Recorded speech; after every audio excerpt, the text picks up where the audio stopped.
जीवन में कुछ पाने की प्रक्रिया चल रही है, जीवन में कुछ ऐसा कर जाने की प्रक्रिया चल रही है कि मेरे जाने के बाद भी मुझे दुनिया याद करे, और अपना मंगलाचरण चल रहा है सक्सेसफुल।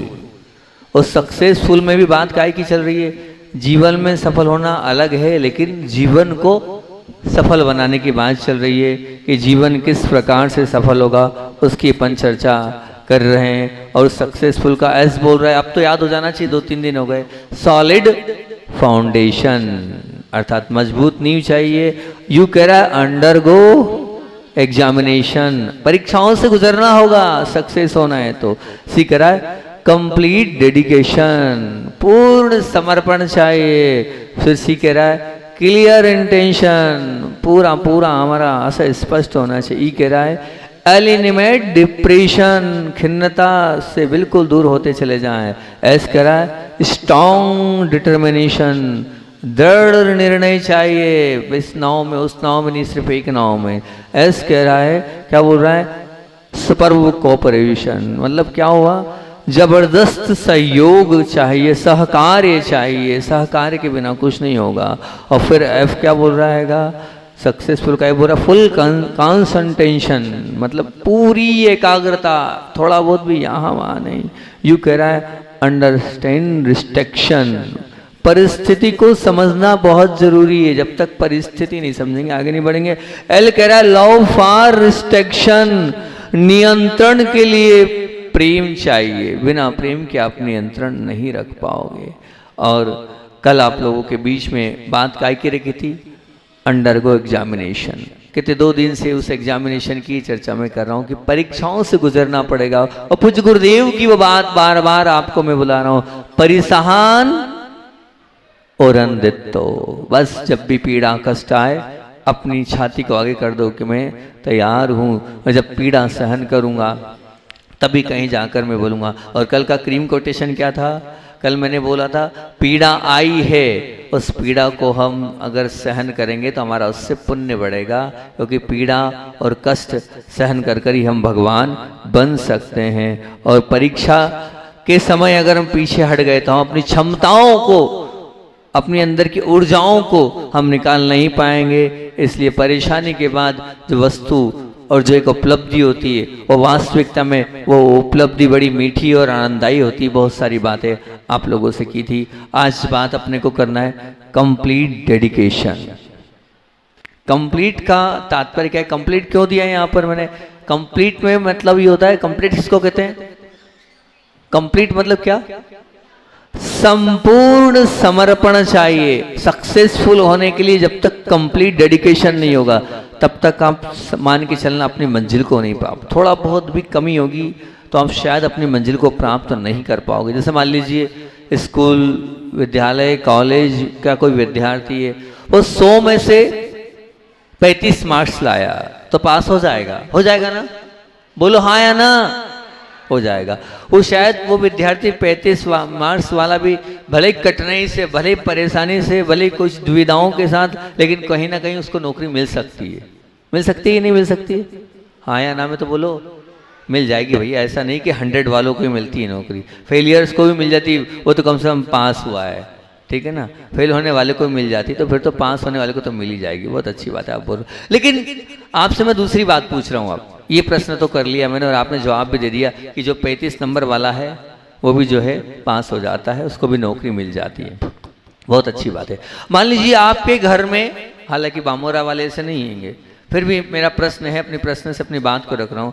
आपके घर में भोजन बनाने वाले को आप बुला रहे हैं, मतलब क्या बोलते हैं उसको आप, रसोई वाला, क्या जो भी बोलते हैं, रसोईया बोलते हैं।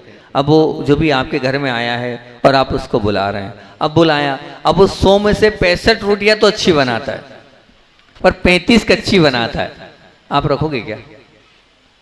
100 में से 65 तो उसने बढ़िया बनाई और 35 कच्ची बनाई, रखोगे? शायद मेरे हिसाब से तो नहीं रखोगे। अच्छा चलो एक बात बताओ, कोई ऐसा डॉक्टर है जो इलाज बहुत अच्छा करता है, मतलब 100 में से 85 मरीज तो ठीक हो जाते हैं, लेकिन 15 जो पेशेंट्स दर्दी हैं, जो दर्द वाले हैं, उनको शमशान की यात्रा कराता है, आप इलाज कराओगे इससे? बोलो ना, कराओगे? उस डॉक्टर को भी एक्सेप्ट नहीं कर रहे, उस रसोई को भी एक्सेप्ट नहीं कर रहे। उत्तर क्या है? नहीं, हम नहीं करेंगे। तो इसका तात्पर्य यह हैगा कि वे सभी क्षेत्र जैसे 100% परिणाम की अपेक्षा, भैया डॉक्टर चाहिए तो अच्छा ही चाहिए, है ना, जो है शमशान पहुंचाने वाला नहीं चाहिए, हलवाई चाहिए या रसोईया चाहिए, रोटी बनाने वाला चाहिए तो पूरी सिकी हुई रोटी वाला ही चाहिए, 100% परिणाम वाली अपेक्षा। तो वैसे ही समर्पण के क्षेत्र में भी आपको 100% परिणाम की अपेक्षा रखना है तो 100% समर्पण चाहिए। समर्पण का मामला है, 100% समर्पण चाहिए। समर्पण 100% चाहिए। इसका मतलब यही है कि जो भी साधना हो, जो भी काम हाथ में आपने लिया हो, उस कार्य की साधना में कमजोरी भी नहीं और मनचोरी भी नहीं, उसमें कमजोरी भी नहीं और उसमें मनचोरी भी नहीं। मन भी पूरा अच्छे से लगाना होगा और कमजोरी भी बिल्कुल नहीं चाहिए उस कार्य में, निश्चित मान के चलना। जहां इन दोनों प्रकार की चोरी से मुक्त साधना या कार्य होता है वहां सफलता प्राय प्राय मिलेगी ही मिलेगी। और अगर सफलता नहीं भी मिली मान लो, तो ध्यान रखना संतोष तो अवश्य मिलेगा। मैंने मेरे पूरे मन से किया था, अब मैंने तो किया था लेकिन अब मेरा पुण्य नहीं है, इतना नहीं हो पाया, कोई बात नहीं, मेरी कोई कमी नहीं है। मैं अपने आप को, अपने पुरुषार्थ को दोष नहीं दे सकता हूँ, अपना पुण्य मेरे हाथ में नहीं है, क्योंकि वो सब पूर्व कर्म के उदय से है। ध्यान रखना, पुरुषार्थ एक जगह जाकर गौण हो जाता है, पुरुषार्थ एक जगह जाकर गौण हो जाता है और वहां से फिर पुण्य की यात्रा प्रारंभ होती है। मैं पुरुषार्थ को है ही नहीं कह रहा हूं, लेकिन पुरुषार्थ के साथ पुण्य भी जरूरी है। पुण्य के बिना वो पुरुषार्थ दुष्फल हो जाता है, ये निश्चित मान के चलना। तो आपने मेहनत करी है, तो अब नहीं हो पा रहा, लेकिन मन में संतोष रहेगा, मैंने मेहनत करी थी, मेरी कोई कमी नहीं थी, नहीं हो पाया, नहीं हो पाया है। उस अनुभूति के साथ तो आप निश्चित रूप से जुड़ सकते हैं, जुड़ते ही हैं। याद रखना, पर्वत की तलहटी विस्तृत होती है तो भी सूर्य की किरण का प्रथम स्पर्श तो छोटे से शिखर को ही प्राप्त होता है।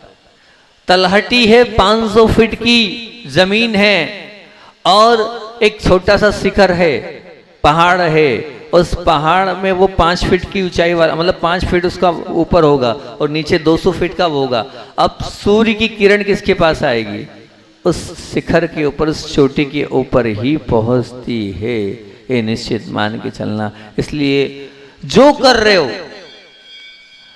मन लगाकर करो, पूरी ध्यान के साथ करो, पूरी एकाग्रता के साथ करो, जो भी आप कर रहे हो उसमें खो जाओ, उसमें रम जाओ, उसमें लग जाओ, उसी के हो जाओ तो बहुत अच्छा होगा। हम करें और पूर्ण समर्पण के साथ करें तो बड़ा आनंद आता है, उस आनंद के साथ आनंद की अनुभूति अलग ही आती है। कल मैं बड़े बाबा के पास बैठा था, तो मैं तो भक्तामर आप लोग करते हो, लेकिन सिर्फ मैं बड़े बाबा को निहारता हूँ और बड़े बाबा को देखता हूँ। थोड़ी कल गर्दन में दर्द भी हो गया, ऐसा करके देखना पड़ता था, तो आज हमने वो तगत लगा लिया ताकि डायरेक्ट कांटेक्ट हो सके, आई कांटेक्ट अच्छे से हो गए। कल क्या पता क्यों पूरे समर्पण के साथ पूरे मन लगाकर कल जब ये प्रवचन देख रहा था तो मैंने कहा आज बिल्कुल एकाग्रता से बड़े बाबा को देखना है, मुझे इधर उधर कहीं नहीं जाना है, सिर्फ और सिर्फ बड़े बाबा और मैं, इसके अलावा दुनिया की कोई चीज मेरे साथ नहीं रहेगी। पूरा मन तैयार करके आया था और सचमुच में कल मैंने पूरी एकाग्रता से बड़े बाबा को देखा तो बड़े बाबा इतने अच्छे लग रहे थे, इतने अच्छे लग रहे थे। मैं ये सोच रहा था बड़े बाबा को देखकर कि इतने दिन मैंने क्यों नहीं बड़े बाबा का लाभ लिया, इतने दिन मैंने बड़े बाबा का लाभ क्यों नहीं लिया, मैं पीछे क्यों रह गया। बताओ कितने सुंदर लग रहे हैं। ऐसा लग रहा था कि पूरी सुंदरता बड़े बाबा के पास है और पूरी दुनिया है लग रही थी, क्योंकि पूरा मन मैंने वहीं लगा रखा था, पूरी आंखों को मैंने वहीं एकाग्र कर रखा था, पूरी स्थिरता वही लग रही थी। वही बड़े बाबा आज तक इतने साल से जुड़ा हूं, इतना आनंद मुझे नहीं आया। पहले भी बहुत बार बड़े बाबा को निहारा, मुझे इतना, मतलब बिल्कुल एकदम स्पष्ट कर रहा हूं, पर कल एकदम जब मैं उसको देख रहा था तो रोम रोम पुलकित हो रहे थे। ऐसा वो 5, 7, 10 मिनट का अनुभव तो बहुत अच्छा लगा मुझे, बिल्कुल आनंद आ गया, क्योंकि पूरी स्थिरता, पूरी एकाग्रता, पूरा दम, पूरा जोर, पूरा अंदर का भाव, पूरी स्थिति, मेरे मन स्थिति को मैंने बड़े बाबा पर लगा दिया था, तो वही बड़े बाबा अच्छे लगने लगे। क्या कारण था? कारण ये था कि पूरा मन तैयार कर रहा था, सिर्फ मैं और बड़े बाबा के अलावा कुछ नहीं होना चाहिए। तो वो स्थिति बनती है जब आप जो कार्य कर रहे हो उस कार्य को पूरी एकाग्रता से करोगे, वही कार्य बहुत अच्छा लगेगा आपको, उसी कार्य में आपको आनंद आने लगेगा, उसी का जुनून बना लो आप, उसी का सपना बना लो आप कि मुझे करना है, इसको करना है और बहुत अच्छे से करना है। तो जब बहुत अच्छे से उस कार्य को आप करने लगते हो तो निश्चित रूप से वो कार्य आपकी हॉबी बन जाएगी। वो कार्य आपकी क्या बन जाएगी? हॉबी मतलब क्या? पसंदीदा कार्य बन जाएगा। और पसंदीदा कार्य बनाना है तो लगकर करना होगा। बिल्कुल, आप लगकर करोगे तभी वो हॉबी बन पाएगी, नहीं तो वो हॉबी आपकी नहीं बन पाएगी। मैं आपसे पूछ रहा हूं, आपको करना तो है, एक करना है और एक कर रहा हूं। मेरे बात को ध्यान देना, मैं क्या बोल रहा हूं। एक करना है और एक कर रहा हूं, बहुत अंतर है इसमें। करना है मजबूरी है, कर रहा हूं वह मन लग गया है। आपको मान लीजिए अपने घर में जिम्मेदारी है और आपको रोटी बनाना पड़ रही है, बनाना पड़ रही है रोटी। ध्यान रखना, ना तो उस रोटी में वात्सल्य होगा, ना उस रोटी में स्नेह होगा, ना उस रोटी में इतनी ऊर्जा होगी। और वहां आप मन लगा के ये मेरा कर्तव्य है और उससे करोगे आप तो उस रोटी वो औषधि का काम करेगी, क्योंकि आपने पूरे मन से उसको किया है, अंदर से किया है और ये मान के किया है कि ये तो मुझे करना ही है, एक कर्तव्य है, ये आवश्यक है। एक अपन ने बिंदु लिया था ना आवश्यक का। आवश्यक किसको बोलते हैं? आवश्यक क्या कहलाता है? कि जिसके बिना हमारा जीवन नहीं चल सकता। ये आवश्यक है ना। रोटी के बिना हमारा जीवन नहीं चल सकता, पानी के बिना हमारा जीवन नहीं चल सकता, उससे बढ़कर श्वास लिए बिना एक पल भी हमारा जीवन नहीं चल सकता। जैसे वो आवश्यकता है वैसे ही हम रोटी बनाने को आवश्यक माने, लेकिन अंदर से माने, करना पड़ रहा है नहीं। अगर हम मन लगाकर उस कार्य को करेंगे, उस रोटी बनाने को, सच कह रहा हूं वो रोटी आपकी रुचि का, हॉबी का विषय बन जाएगी। ये गुरु जी के प्रवचन का अंश बता रहा हूं। क्या गुरु जी ने कहा? वही कार्य कर्तव्य मान के करोगे तो वो पुण्य कहलाएगा, और वही कार्य करना पड़ रहा है, मजबूरी है, तो पाप कर्म का बंध का कारण होगा। क्योंकि कर्तव्य करना ये धर्म होता है। आचार्य ने कहा था कर्तव्य करना धर्म होता है, आपका कर्तव्य है। अब उसी चीज को कर्तव्य मान के कर लो तो धर्म में आ जाएगा, और उसी चीज को करना पड़ रहा है, मजबूरी मान के हो जाओगे तो पाप। वही रोटी, वही झाड़ू, वही पोछा, वही दुकानदारी, वही सब घर गृहस्थी के कार्य मेरे कर्तव्य है, ये मान लिया आपने, उसमें कहीं ना कहीं पुण्य मिलेगा। मुझे करना पड़ रहा है, वहां आप पाप में जाएंगे। थोड़ा सा बदल दो आप तो कर्तव्य आपका हो जाएगा। और जब आपने कर्तव्य मान लिया तो आप अंदर से करने लग जाओगे, और जब अंदर से करोगे तो निश्चित मान के चलना वो अंदर से किया हुआ कार्य आपके जीवन को भी अच्छा बनाएगा, और जिनके लिए जो आप कार्य कर रहे हो उनके लिए भी वो निश्चित रूप से सफलदायी होगा।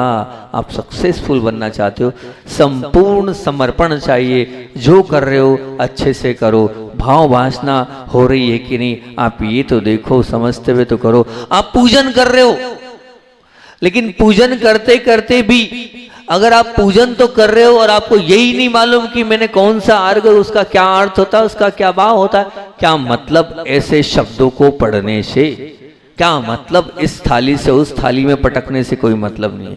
ये सिर्फ एक खेल खेल रहे हो आप, ये खेल है। जैसे बच्चे खेलते हैं ना, उस प्रकार का खेल खेल रहे हो अगर आप इससे उधर पटक रहे हो तो। मेरा शब्द कड़वा लग रहा होगा आपको, लेकिन मैं ये चाहता हूं कि आप खेल नहीं खेलो। अगर इस थाली से उस थाली में चढ़ा रहे हो तो जन्म जरा मृत्यु विनाशनाय जलम निरपामति स्वाहा, ये आपके अंदर से निकलना चाहिए कि मैं जन्म जरा मृत्यु को विनाश के लिए जल चढ़ा रहा हूं। ये भाव होते जल चढ़ाते वक्त? बताओ तो। ये अंदर से एक बार निकलता है कि वो क्यों जल चढ़ा रहा हूं मैं, क्या कारण है मेरे जल चढ़ाने का। मेरे सालों हो गए पूजन करते, बुढ़ापा आ गया पूजन करते करते। उस पूजन को अगर वास्तविकता में आप अच्छे से करोगे ना तो गदगद हो जाओगे, इतनी विशुद्धि बढ़ेगी उतनी मात्र पूजन भर से, उस 8 अर्घ मात्र से। लेकिन वो भाव होना चाहिए अंदर से, ये जन्म जरा और मृत्यु का नाश हो, इस भाव से मैंने ये जल अर्पित किया। मुझे विश्वास है कि मैंने ये अंदर से भाव करें तो मेरा तीनों नाश होगा। अक्षय प्राप्त है अक्षय तम निर्पामति स्वा। अक्षय किसको बोलते हैं? अक्षय होता है कौन सा पद? भगवान के बाजू में बैठने वाला पद, उसको अक्षय बोलते हैं। इस भाव से ये अक्षत चढ़ा रहा हूं, तो वो अक्षत के प्रति आपके भाव हुए, अंदर से वो भाव तो होना चाहिए ना। अभी ऊपर की 4 लाइन छोड़ दो, आप उनकी तो बातें नहीं कर रहा हूं मैं, पर बाकी जो अर्घ है उस अर्घ में आपको 10 सेकंड सोचना चाहिए और उस भाव के साथ अक्षत चढ़ाना चाहिए। इतना समय नहीं है महाराज हमारे पास कि हम 10 सेकंड का अपने समय दें। हम तो इतना अक्षतम निर्पामते स्वाहा, पुष्पम निर्पामते स्वाहा, हो गया काम खत्म। तो बताओ, ये आप अपने आप को धोखा नहीं दे रहे हो? बताओ, ये अपने आप आपका अपूर्ण समर्पण, आप अपने आप को धोखा दे रहे हो। आप अपने आप को क्या कर रहे हो? छल रहे हो। आप अपने आप को स्वयं की चोरी कर रहे हो। ये निश्चित मान के चलना, ये आपको आज नहीं, मैं आपसे फिर कह रहा हूं, ये आपका छलावा कर रहे हो आपके साथ। भले ही छोटी पूजन करो, भले कम पूजन करो, लेकिन जो बोल रहे हो वो भाव आना चाहिए। आप समझो तो, वो भाव क्यों नहीं आ रहे हैं? जैसे आचार्य श्री जी कहते थे कि नहाने के बाद एक अलग से प्रशंसा आती है। हम तो नहीं नहाते, तो बोलो महाराज जी आपको नहाते हो, पहले का अनुभव तो है ना हमें।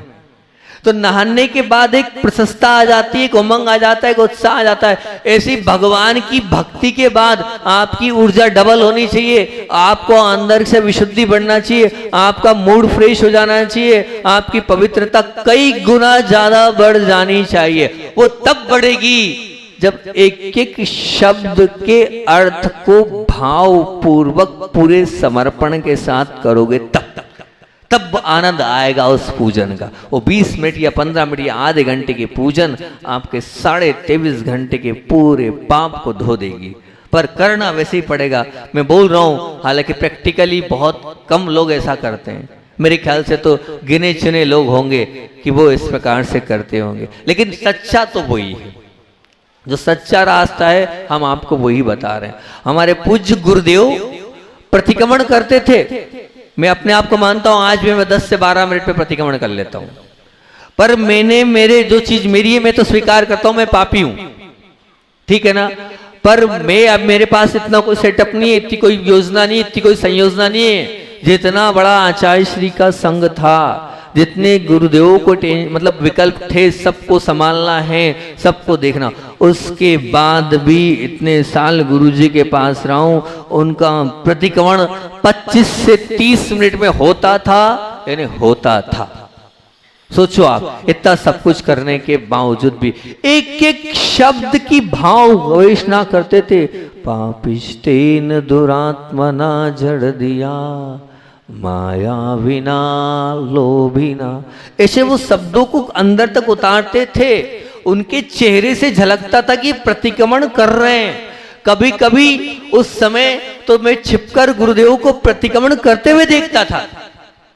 प्रतिक्रमण करते इसलिए देखता था कि उनकी जो भाव भंगिना होती थी वो बड़ी सुंदर। उनको देखकर फिर मैंने क्या किया, मैंने एक विमल प्रबोधनी टीका होती है, उनको देखकर मुझे जब शुरुआत में प्रतिक्रमण नहीं आता था, अर्थ नहीं बनता था, तो अर्थ नहीं बनता था तो मैं उस हिंदी को करता, पहले संस्कृत फिर हिंदी। मेरा प्रतिक्रमण 1 घंटे में होता था।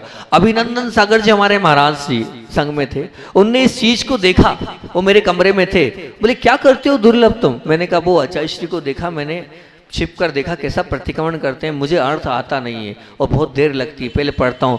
उनको मेरे पर बड़ा मतलब बड़ा वो हुआ, बोले तुम कम से कम इतने सचेत तो हो। तो बोले अच्छा एक काम करता हूँ, मैं तुम्हारे लिए बहुत अच्छी चीज़ तैयार कर देता हूँ। मैंने क्या तैयार करके देखा, उनके बहुत सुंदर अक्षर थे, उन्होंने वो कॉपी आज भी है, उन्होंने मेरे धर्म ध्यान के ऊपर जो अर्थ थे प्रतिक्रमण के अर्थ छोटे छोटे अक्षरों में ऊपर लिख दिए।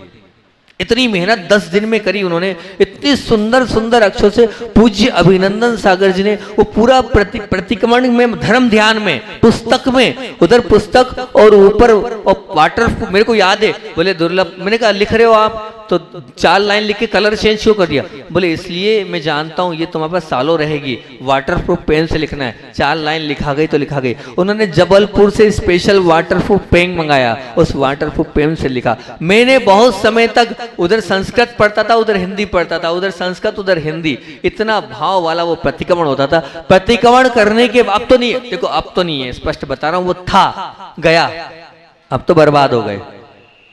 अब तो बड़े बाबा दिखते हैं, वेदी दिखती है, भगवान दिखते हैं, अभी तो वही दिख रहा है और कुछ नहीं दिख रहा है, अभी तो बर्बाद कहानी है हमारी। लेकिन पुराने समय में उच्च पूज्य अभिनंदन सागर जी को मैं बारंबार नमोस्तु पहुंचा रहा हूं, दक्षिण में वो हैं, उनकी कृपा थी, उन्होंने उस चीज को देखकर प्रतिक्रमण के एक एक शब्दों को लिख के दिया। सालों तक धर्म ध्यान मेरे पास रही और फिर वो मेरे मतलब उस धर्म समझना बहुत बड़ी संपदा थी मेरी, पर एक एक पेज उसके निकल गए थे, बहुत ज़्यादा वो हो गया था। तो विनम्र सागर जी महाराज जी ने वो धर्म ध्यान हमसे मांगी, बोले नहीं दूंगा। मैंने नहीं, मैं नहीं दूंगा, खूब बोला मैं नहीं दूंगा। मैं जब नहीं माना तो उनने उसको गायब करा दी। अब क्या कर लोगे तुम मेरा? आज तक नहीं दी, कहाँ गई? मैंने ये बोला सिर्फ प्रतिक्रमण के पेज फाड़ के दे दो, बोले गई, हमें नहीं पता कहाँ गई, नहीं धर्म ध्यान लो। बोले तुम्हें कितनी हो गई, एक एक पेज जर्जर हो रहा है, पूरे तेल वाले हो गए, इतनी खराब जिनवाणी हो गई है, मेरे से सहन नहीं होता है। मैं स्टेज पर लेके जाता था तो वो जिनवाणी रहती थी, कहीं पन्ना उड़ रहा है कहीं उड़ रहा है, वो इतनी ज़्यादा वो हो चुकी थी, आज तक वो पेज नहीं मिल पाए। कोई विनम्र सागर से बोल दो वो धर्म ध्यान महाराज के ले जा दो भैया, वही पेज प्रतिक्रमण के दे दो, उनका प्रतिक्रमण सुधर जाए। वो पेज चले गए तो मेरा प्रतिक्रमण भी बर्बाद हुआ, नहीं तो एक एक शब्द उसमें झलकते थे, बहुत भाव होता था। ये मैं जो बोलता हूँ क्लियरली, जो मैंने जिया है वो आप लोगों के सामने शेयर करता हूँ। हाँ, आचार्य श्री जी, आचार्य श्री जी की एक बात आपके बीच में शेयर कर रहा हूँ। आचार्य श्री प्रतिक्रमण करते थे, 2-3 साल तक दीक्षा हुई और हम प्रतिक्रमण करते तो शुरू की 4 लाइनें अगर आप लोग जानते हो, थोड़े बहुत स्वाध्यायशील हो, जीवे प्रमाद प्रचुरा, अब तो भूल ही गए, लाइन ही भूल गए 15 साल में हम। तो वो पहले लाइनें बोलते थे, तो आचार्य श्री जी ने सुनो वो 4 लाइनें हटवा दी। कितना बड़ा निर्णय गुरु जी ने लिया, वो 4 लाइन प्रतिक्रमण की हटवा दी हमारे माध्यम से। तो सबने प्रश्न किया, आचार्य श्री जी इतना बड़ा निर्णय आप क्यों ले रहे हो? आचार्य श्री जी ने कहा जब हम शुरुआत करते हैं प्रतिक्रमण की तो शुरुआत में बड़े गदगद भाव होते हैं, तो सीधे यहीं से स्टार्ट करो। पापिस्तेन दुरात्मना जड़ दिया, माया विना लोभिना, रागर द्वेष मलीमसेन मनसा, दुष्कर्म निर, ये वाली लाइनें बोले एकदम डायरेक्ट वो करती है। बोले मैं प्रतिक्रमण करता हूँ और शुरुआत यहाँ से करता हूँ, पाप स्टेन दुरात्मा, मुझे बड़ा आनंद आता है। ये 4 लाइन मंगलाचरण, इसकी आवश्यकता नहीं, इसको हटाओ। और फिर सबने कहा ऐसा नहीं होना चाहिए, तो दूसरा एक और हेतु दे दिया आचार्य श्री ने, बोले सब मुनि लिखा है, क्या मुनि प्रतिक्रमण करेंगे? आर्यिकाएं भी तो है, उनके भी मूल गुण बुद्धि है, इसलिए ये हटा दो 4 लाइन। और तब से संघ की परंपरा हो गई, वो 4 लाइन जीवे प्रमाद प्रचुरा प्रदोषा ये हट गई और पापिष्टेन दुरात्मना से प्रतिक्रमण आचार्य श्री का प्रारंभ हो गया। तो उसका कारण क्या? आचार्य श्री की दृष्टि वहां तक क्यों गई? वो भाव पूर्वक प्रतिक्रमण करते थे, अंदर से डूब के प्रतिक्रमण करते थे, इसीलिए उनके अंदर वो पहुंची और उन्होंने 4 लाइनें हटवा दी। तो मैं आपसे यही कह रहा हूं अभी कि जो करना है वो अंदर से डूब के करो, लग कर करो। भले ही आचार्य जी 1 घंटे बैठते थे सामायिक में, मतलब करते थे 2.5 घंटे बैठते थे, स्वयंभू का पाठ 2-2.5 घंटे, 2.25 घंटे, लेकिन जो 1 घंटा पूज्य गुरुदेव का होता था तन्मयता के साथ होता था, हिलते भी नहीं थे, चाहे कुछ भी हो जाए। हम बिल्कुल ये चाहे मच्छर आके बैठे, मक्खी आके बैठे, हवा आ जाए, आंधी आ जाए, तूफान आ जाए, वो उनको रंच मात्र भी हिलाने की ताकत बाहरी किसी भी ताकत की नहीं थी कि उनको कोई हिला दे। इससे उनकी ऊर्जा, इससे उनका प्रभाव, इससे उनका सब कुछ अपने आप बढ़ता चला गया। तो मैं आपसे यही बार बार कहता हूँ, कह रहा हूँ कि क्या करना है? कंप्लीट क्या है? कंप्लीट क्या है? डेडिकेशन, संपूर्ण समर्पण की बहुत ज्यादा आवश्यकता है अपने जीवन में। आप अपने आप को कर रहे हो तो, नहीं तो आप धोखा दे रहे हो। ये क्या कर रहे हो? ये धोखाधड़ी है अपने आप के साथ। आप जितना कर रहे हो, आप अपने आप को छल रहे हो, आप अपने आप को स्वयं की चोरी कर रहे हो। क्यों मैं बोल रहा हूं बार बार इतना? क्योंकि हम कर तो रहे हैं लेकिन चारों तरफ भटक कर अटक कर रहे हैं। कल का शेयर कर दिया मैंने अपना अनुभव, बड़े बाबा के पास बैठा था। अब तो मेरा भाव और बन रहा है, क्या पता बड़े बाबा अब मिलेंगे नहीं मिलेंगे। अगर अनुकूलता बनी तो मन तो बना रहा हूँ, इतना ज़्यादा कार्य का और इतना ज़्यादा सब लोड है, मैं चाह कर भी लंबे समय तक, मैंने तो सोचा ही था लंबे समय तक बैठना है, लेकिन क्या करूँ, वहाँ बैठता हूँ, ये काम वो काम वो काम ये काम में इतना ज़्यादा बड़े बाबा, तो अब तो सोचा है अब बड़े बाबा उठ जाएंगे, अगर अच्छा सब हो गया तो देखेंगे कल लंबे समय बैठने का प्रयास करेंगे ताकि बड़े बाबा के लंबे समय बैठ सकें। आप लोग सब और बहुत अच्छी मेहनत कर रहे हैं बामोरा वाले, और लगे हैं पूरे रात में भी 12-1-2 बजे तक बच्चे लोग, पूरे लोग, छोटे छोटे बच्चे भी उसमें लगे हैं इतनी रात तक। और 1-2 दिन की मेहनत है, उस मेहनत के माध्यम से अपन बड़े बाबा के उस परिसर को सुंदर और बहुत ऐसा भव्य परिसर बनाएंगे कि जो भी आएंगे उनको लगेगा हम कहाँ हैं। सुबह गिनी दीदी आई और गिनी दीदी बोले अभूतपूर्व। जैसे ही मैं अंदर आई और उस दृश्य को देखा, अंदर देखा, तो ऐसा लगा कहाँ आ गई मैं, क्या है ये। बिल्कुल निश्चित रूप से यही एक सपना था। अभी तो मैं सच कह रहा हूँ, मेरा सपना भी अधूरा है। इसलिए अधूरा है कि मैं चाह रहा था एक भगवान, अभी बहुत काम बाकी है। सिर्फ 3 भगवान को मैं दिन में कंप्लीट करा पाया हूँ बैठकर, बाकी खड़गासन में पूरी घिसाई बाकी है, पूरा परिकर की घिसाई बाकी है। अभी तो कुछ नहीं है, ये 10% है, 90% काम पूरा बाकी है। 100% जब हो जाएगा तो आप भी भूलोगे कि हम कहाँ पर आ गए हैं। ऐसा जो बड़े बाबा का परिसर और बड़े बाबा का वो परिकर है, ये मैंने चिंतन किया था। ये 8 भगवान बड़े बाबा के परिकर हैं। क्या है ये? बड़े बाबा के 8 भगवान परिकर रहेंगे। अगर आपने दम मार दिया तो अच्छी धातु का परिकर बनाएंगे अपन। अब मैं घोषणा नहीं कर पा रहा हूँ कि मेरे पास ताकत नहीं है। अगर मेरे पास ताकत होती और सब कुछ होता तो कह देता हाँ अच्छी धातु का बनाएंगे बड़े बाबा का परिकर वो। और ये इसके सहयोगी 8 परिकर निश्चित रूप से होंगे। अभी तो और बात करना है संपूर्ण समर्पण पर अपना, लेकिन समय और हो गया है। कल और इस पर आपको 2-3-4 चीजें अच्छी बता दूंगा। अब आज का अभी हाल ही मैंने पढ़ा बहुत अच्छा जो कोटेशन आया है, कौन सा आया हैगा, दुख में सुख खोजें। ये तो हमारी प्रवचन का सार हमको ही दे देते हो आप।